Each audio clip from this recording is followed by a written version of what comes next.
BC reservation 44% స్థానిక సంస్థల్లో 44% రిజర్వేషన్లకు వ్యతిరేకంగా కోర్టు నిన్న హైకోర్టు స్టే ఇవ్వడం పట్ల రాష్ట్ర బీసీ ప్రజలంతా జీర్ణం చేసుకోలేకపోతున్నారు. అగ్గాయి మండుతున్నారు వాళ్ళంతా.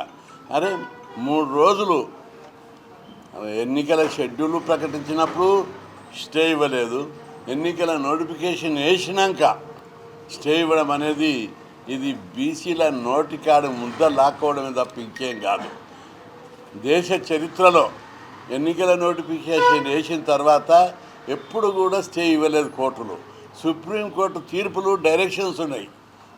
దానికి ఏంటిదంటే ఎన్నికల నోటిఫికేషన్ ఒకసారి వేసినాక స్టే ఇవ్వద్దని. ఎన్నికల సంఘం అనేది ఒక రాజ్యాంగబద్ధమైన స్వతంత్ర సంస్థ. అట్లాంటి సంస్థ నోటిఫికేషన్ ఇచ్చినాక కోర్టులు జోక్యం చేసుకోవద్దని నంబర్ ఆఫ్ జడ్జిమెంట్లు ఉన్నాయి. అయినప్పటికీ కూడా కోర్టు మొదట కోర్టు చేసినప్పుడు ఇవ్వలేదు, గవర్నమెంట్ దానికి కౌంటర్ వేసినప్పుడు ఇవ్వలేదు, పబ్లిక్కు మేము 30 బీసీ సంఘాలు అప్పుడే దానికి ఇంప్లీడ్ అయినప్పుడు వేయలేదు. చివరకు ఒక రోజు అందరు అయినాక ఆర్గ్యుమెంట్ చేసేటప్పుడు కూడా ఇవ్వలేదు. ఆ రోజు ఏమన్నారు, ఫస్ట్ డే మొన్న అన్నీ ఇంప్లీడ్ అయినాక ఆర్గ్యుమెంట్ చేసేటప్పుడు కోర్టు స్టే అడిగారు వాళ్ళు పిటిషనర్స్. అప్పుడు కోర్టు ఏమన్నది, ఈ దశలో మేము ఇవ్వలేము, ఎన్నికల షెడ్యూల్ ప్రకటించింది అని చెప్పారు. నిన్న ఏ కారణం చేత ఏ అదృశ్య శక్తులు ఇన్ఫ్లుయెన్స్ చేశారు, ఎందుకు ఇచ్చారో దానికి నిరసనగా రాష్ట్ర ప్రజలందరూ కూడా అనేక అనుమానాలు ఉన్నాయి. అగ్గాయి మండుతున్నారు. ఇది బీసీల నోటికాడి అన్న ముద్ద లాక్కోవడం. మేమేం తమాషా ఉందా? బీసీలు అంటే ఇంత చిన్న చూపు, ఇంత నిర్లక్ష్యమా? అరే ఎన్నికల నోటిఫికేషన్ వేసిన చరిత్రలో ఎప్పుడు లేదు. ఒక రిజర్వేషన్లు ఇచ్చినప్పుడే మీరు స్టే ఇవ్వడంలో ఉద్దేశం ఏమిటిదని చెప్పి మేము ప్రశ్నిస్తున్నాం. దీని వెనుక తప్పనిసరి ఏదో కథ నడిచింది.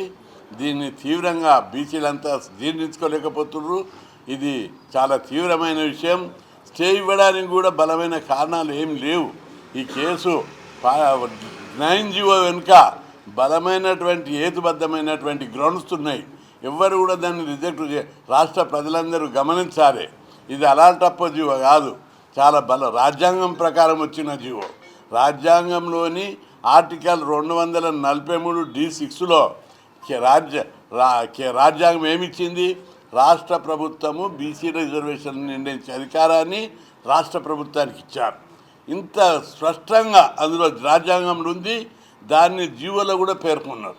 అయినప్పటికీ కూడా దాంతోపాటు గతంలో వచ్చినటువంటి సుప్రీంకోర్టు తీర్పులను కూడా దృష్టిలో పెట్టుకొని అసెంబ్లీలో చట్టం చేశారు. దాంతో మరింత బలం చేకూరుతుంది. 3వ అంశం, సుప్రీంకోర్టు ఇచ్చినటువంటి విధంగా జనాభా లెక్కలు తీశారు, డెడికేటెడ్ కమిషన్ వేశారు. ప్రతి స్టేజ్లో సుప్రీంకోర్టు రాజ్యాంగము చట్టాలు అన్నీ పరిగణనలోకి తీసుకొనే ఈ 42% జీవో జారీ చేశారు. అయినప్పటికీ కూడా కోర్టు ఇట్లు ఇచ్చినందుకు రాష్ట్ర ప్రజలు జీర్ణం చేసుకుంటలేరు. నువ్వు స్టే మొదటి రోజు ఇవ్వవు, 2వ రోజు ఇవ్వలేవు, 3వ రోజు ఇవ్వలేదు. ఎన్నికల నోటిఫికేషన్ ఇచ్చినాక అన్నం పెట్టి నోట్ల తినేటప్పుడు గుంజుకుంటున్నారు మీరు. మేము పెట్టమంటే అది వేరే విషయం. పెట్టి తినేటప్పుడు అన్నంను ప్లేటు ముద్దను లాక్కుంటున్నారు. ఇది చాలా తీవ్రమైన, ఇది అన్యాయం మీద తిరుగుబాటు కాదు, అవమానం మీద తిరుగుబాటు. అన్యాయాన్ని కొంతవరకు ఇన్ని 76 ఏళ్ళు సహించినాం, అవమానాన్ని మాత్రం మేము సహించలేకపోతున్నాం. ఈరోజు రాష్ట్ర వ్యాప్తంగా ధర్నాలు, రస్తారోకోలు, ర్యాలీలు ఎక్కడికక్కడ తీస్తున్నారు. పొద్దున్నుంచే పోలీసులు ఎక్కడికక్కడ కట్టడి చేస్తున్నారు. ఇది మార్చుకోవాలని చెప్పి నేను విజ్ఞప్తి చేస్తున్నా. ఇది డెమోక్రసీ. తప్పనిసరి ఈ వ్యవస్థ మీద పోరాటం చేసే సమయం ఆసన్నమైంది.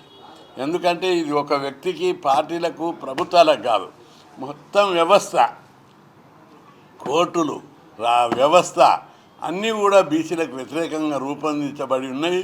దీని మీద గట్టి పోరాటం చేయాలని నిర్ణయించుకున్నాము. అందులో భాగంగా ఈరోజు రస్తారోకోలు, ధర్నాలు, ర్యాలీలు ఉన్నాయి. రేపు కూడా రస్తారోకోలు, ధర్నాలు, ప్రదర్శనలు చేస్తారు.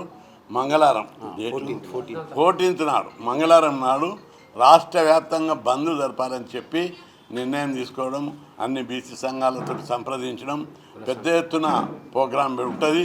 ఆ కార్యక్రమాన్ని విజయవంతం చేయాలని చెప్పి విజ్ఞప్తి చేస్తున్నాం. బీసీ 42% రిజర్వేషన్ల మీద కమిట్మెంట్ ఉన్న అన్ని రాజకీయ పార్టీలు కూడా మద్దతు ఇవ్వాలని నేను విజ్ఞప్తి చేస్తున్నా. అన్ని బీసీ సంఘాలు, అందరు నాయకులు, ప్రజా సంఘాలు బీసీలకు అనుకూలంగా రావాలని చెప్పి ఈరోజు 14 బీసీ సంఘాలు సమావేశమై ఉదయం నిర్ణయం తీసుకోవడం జరిగింది. కాబట్టి అందరూ కూడా కలిసి రావాలి. ఈ ఉద్యమం, ఈ రిజర్వేషన్ ఏ ఒక్కరికి సంబంధించింది కాదు. పెద్ద ఎత్తున మనం అందరం కలిసికట్టుగా చేద్దాం. ఈ రిజల్ట్ ముఖ్యం. సమయం ఆసన్నమైంది. బీసీలందరూ పోరాడడానికి సమయం ఆసన్నమైంది. ఈ ఉద్యమాన్ని ముందుకు తీసుకుపోదామని చెప్పి అందరూ బీసీలందరూ కూడా పార్టీలకు అతీతంగా, రాజకీయాలకు అతీతంగా, కులాలకు అతీతంగా అందరూ, కొందరు అగ్రకులాల్లో కూడా చాలామంది రిజర్వేషన్లకు అనుకూలంగా ఉన్నారు, కొందరు మాత్రమే వ్యతిరేక ఉన్నారు. అందుకే మేము రిజర్వేషన్ వ్యతిరేక శక్తులకే హెచ్చరిస్తున్నాం. బీసీ రిజర్వేషన్లు చూసి ఐరిషపడొద్దు, అసూయపడొద్దు. ఇది మా వాట. 76 ఏళ్ళు మా వాట మీరే తిన్నారు, మీ వాట మీరే తిన్నారు. ఈరోజు మా వాట మేము అడుగుతున్నాం. ఓ తల్లి బిడ్డలం, భారతమాత బిడ్డలం మేము. మా వాటా మాకు ఇవ్వమని అడుగుతున్నాం. మా వాటా కోసం జరిగే ఈ పోరాటంలో ఎంతవరకైనా తెగించి పోరాడతాం. ఈ డిమాండు ఈ 42% న్యాయబద్ధమైంది, రాజ్యాంగబద్ధమైంది, చట్టబద్ధమైంది, అన్నిటికంటే మించి ధర్మబద్ధమైంది. కాబట్టి దీనికి ఎవరు అడ్డు రావద్దని, దీని మీద తప్పనిసరి భారీ పోరాటం, ప్రజా ఉద్యమంగా దీన్ని చేపడతామని చెప్పి ప్రభుత్వాలను హెచ్చరిస్తున్నాం. ఎందుకంటే ఇప్పటికే నిన్న నోటిఫికేషన్ వేసిన తర్వాత చాలామంది నామినేషన్ వేశారు.